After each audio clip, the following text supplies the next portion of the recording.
चलिए शुरू करते हैं। विषय है हिंदी शिक्षण बीएड सेकंड सेम। छात्रों, कल हमने वीडियो में आपको शैक्षणिक निदान एवं उपचारात्मक शिक्षण के आधुनिक रूप और शिक्षण विधियों के बारे में थोड़ी बहुत चर्चा की थी।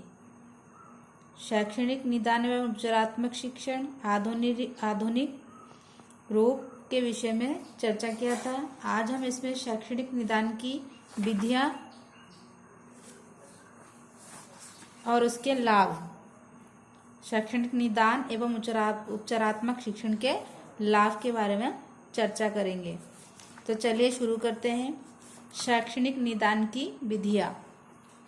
इस युग में शैक्षणिक निदान की अनेक विधियों का विकास किया गया है, जिसमें से मुख्य विधियां अग्रलिखित है। सबसे पहला है निरीक्षण विधि, साक्षात्कार विधि, शारीरिक परीक्षण, बुद्धि परीक्षाएं, निदानात्मक परीक्षाएं और निदानात्मक उपकरण। छात्रों, ये जितने भी पॉइंट बताए हैं, सातों पॉइंट, ये शैक्षणिक निदान की विधियां हैं। उदाहरण के लिए बच्चों की श्रुत लेख में की जाने वाली वर्तनी अशुद्धियों के कारणों का पता लगाना, निदान करना। पता लगाना यानी कि निदान करने की समस्या को ही लीजिए। श्रुत लेख को मैंने आपको बताया, श्रुत लेख मतलब सुनकर लिखना है, जैसे कि इमला लिखना, कि शिक्षक बोलते हैं और छात्र उसको सुनकर लिखते हैं, तो ये श्रुत लेख हुआ। तो श्रुत लेख में की जाने वाली वर्तनी अशुद्धियों के कारणों का पता लगाना यानी कि निदान करना, और करने के बाद उसकी समस्या को ही लेना। सर्वप्रथम शिक्षक अपनी कमियों का पता लगाएगा। इसके लिए वह अपने द्वारा बोले जाने वाली सामग्री को टेप करेगा और फिर उसे स्वयं सुनेगा और देखेगा कि उसके बोलने की गति ठीक है अथवा नहीं, स्वर कक्षा के अनुकूल है अथवा नहीं। स्वर कक्षा के अनुकूल मतलब छात्र की जो है स्तर के अनुसार, कि छात्र किस एज का है और उसकी क्षमता कितनी है, तो स्वर कक्षा के अनुकूल है अथवा नहीं। और प्रत्येक शब्द का उच्चारण पूरी ध्वनियां उत्पन्न कर स्पष्टतया अपने शुद्ध रूप में किया गया है अथवा नहीं। प्रत्येक शिक्षक को अपनी त्रुटियों का पता लगाने और उन्हें दूर करने के लिए सदैव प्रयत्नशील रहना चाहिए। यदि शिक्षक अपने व्यवहार में कोई ऐसी बात देखे जो बच्चों में भय उत्पन्न करती हो, तो उसे अपने व्यवहार में परिवर्तन करना चाहिए। यदि शिक्षक का बच्चों के साथ प्रेम और सहानुभूतिपूर्ण व्यवहार है और वह उचित गति एवं स्वर में शुद्ध उच्चारण के साथ बोलता है, तो बहुत से छात्र शुद्ध लिखेंगे। विषय सामग्री संबंधी कठिनाइयों का पता लगाने के लिए यदि सामग्री एवं शब्दों से संबंधित विभिन्न परीक्षाएं बनाई जा सकती है और छात्रों की कठिनाइयों का पता लगाया जा सकता है।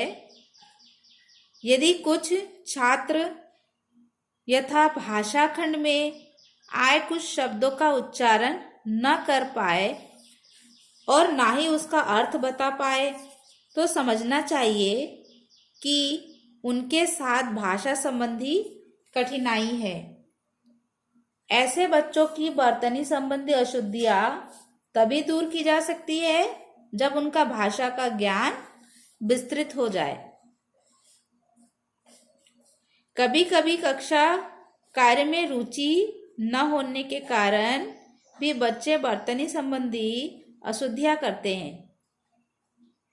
यह किस कारण बच्चे करते हैं, यहाँ कारण किस बच्चे के साथ है, इसका पता लगाने के लिए शिक्षकों को बच्चों के हाव भाव का अवलोकन करना चाहिए। बीच बीच में विषय सामग्री से संबंधित 1-2 प्रश्न पूछकर भी इसका पता लगाया जा सकता है। रुचि संबंधी परीक्षाओं द्वारा भी हम इसका पता लगा सकते हैं। यदि बच्चों की कक्षा में रुचि उत्पन्न कर दी जाए तो ये यथाशुद्धियों से बच जाएंगे। छात्रों, अब आपको बताते हैं कि उपचारात्मक शिक्षण का आधुनिक रूप। शैक्षणिक निदान का तब तक कोई महत्व नहीं जब तक उसके अनुसार उपचारात्मक शिक्षण नहीं किया जाता। शैक्षणिक निदान की क्रिया में केवल बच्चों की कठिनाइयों को पता लगाया जाता है और उपचारात्मक शिक्षण में इन कठिनाइयों को दूर करते हुए शिक्षण किया जाता है। प्राचीन काल में शैक्षणिक निदान का बड़ा ही सीमित एवं अपूर्ण था। शैक्षणिक निदान का रूप बड़ा ही सीमित और अपूर्ण था, इसीलिए उपचारात्मक शिक्षण भी अपने में सीमित एवं अपूर्ण था। आज शैक्षणिक निदान का रूप भी विस्तृत हो गया है और उपचारात्मक शिक्षण का भी आज उपचारात्मक शिक्षण अनेक प्रकार से किया जाता है।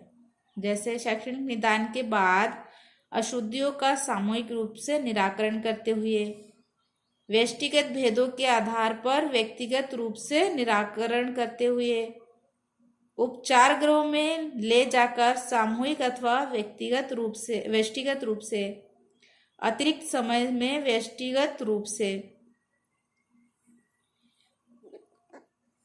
उदाहरण के लिए श्रुतलेख की क्रिया को ही लीजिए। श्रुतलेख संबंधी अशुद्धियों के अनेक कारणों का ऊपर वर्णन किया जा चुका है, जो मैं आपको भी बता चुकी हूँ। यदि आप कुछ छात्र शिक्षक की तीव्र गति के कारण शुद्ध लिखने में असमर्थ होते हैं तो उन्हें अपेक्षाकृत मंद गति से बोलकर श्रुतलेख लिखाया जाएगा। यदि कोई बच्चा बहुत तेज लिखता है, जल्दी जल्दी लिखने की उसकी आदत है और उसी कारण वो गलती करता है, तो शिक्षक को ही खुद अपनी चाल में परिवर्तन कर देना चाहिए। शिक्षक को ही धीरे धीरे बोलना चाहिए, मंद गति से बोलकर श्रुत लिखवाया जाना चाहिए और फिर उन्हें उचित गति से बोलते हुए व्यक्ति को सुनकर लिखने की क्रिया में अभ्यस्त किया जाएगा। शैक्षणिक निदान एवं उपचारात्मक शिक्षण के लाभ। इसके क्या लाभ है? बच्चों की कठिनाइयों का पता लग जाता है, कठिनाइयों का पता लगाकर उन्हें दूर किया जाता है। कठिनाइयों को दूर करने से शिक्षण प्रक्रिया प्रभावशाली हो जाती है और बच्चों को उनकी क्षमता एवं योग्यता के अनुसार उचित दिशा में लाया जा सकता है। बच्चों को व्यक्तिगत कठिनाइयों को व्यक्तिगत रूप से दूर किया जाता है। इससे एक ओर तो बच्चों की व्यक्तिगत कठिनाइयां दूर होती है और दूसरी ओर अन्य छात्र अरुचिकर पर्यावरण से बच जाते हैं। छात्र कुसमायोजन से बच जाते हैं। बच्चों की शारीरिक, भावात्मक एवं सामाजिक क्षमताएं विकसित होती है और उनके व्यक्तिगत का समुचित विकास होता है। एक अच्छे समाज का निर्माण होता है। क्रियात्मक अनुसंधान और शैक्षणिक निदान एवं उपचारात्मक शिक्षण में अंतर क्या है? क्रियात्मक अनुसंधान और शैक्षणिक निदान एवं उपचारात्मक शिक्षण की विधि एक समान होने के कारण इन दोनों क्रियाओं में भ्रम पैदा होना स्वाभाविक है, परंतु उद्देश्य, क्षेत्र एवं प्रभाव की दृष्टि में से इनमें उतनी ही असमानता है जितनी कि मौलिक अनुसंधान एवं क्रियात्मक अनुसंधान में है। क्रियात्मक अनुसंधान विद्यालय के सभी क्षेत्रों, विद्यालय व्यवस्था, विभिन्न प्रकार की सहपाठ्यचारी क्रियाओं और आयोजन, अनुशासन और शिक्षण में होता है, जबकि निदान एवं उपचारात्मक शिक्षण पाठ्य विषयों के शिक्षण तक ही सीमित रहता है। मौलिक अनुसंधान का क्षेत्र व्यापक होता है और क्रियात्मक अनुसंधान का क्षेत्र विद्यालय विशेष और विद्यालय विशेष की कभी कक्षा विशेष और कक्षा विशेष में भी वर्ग विशेष होता है। शैक्षणिक निदान में उपचारात्मक शिक्षण का क्षेत्र और भी संकुचित होता है। यह क्रिया छात्र विशेष के लिए होती है। वैसे तो मनोवैज्ञानिक दृष्टि से दो व्यक्ति समान नहीं होते, परंतु जब कभी दो या दो से अधिक छात्रों की अशुद्धियां करने के कारण समान होते हैं और उन्हें समान विधि से दूर करने की बात होती है, तो हम व्यक्ति विशेष से उठकर छात्रों के एक छोटे समूह के लिए उपचारात्मक शिक्षण की व्यवस्था करते हैं, परंतु किसी स्थिति में इसका क्षेत्र पूरी कक्षा में नहीं होता। आज की वीडियो में इतना ही। धन्यवाद।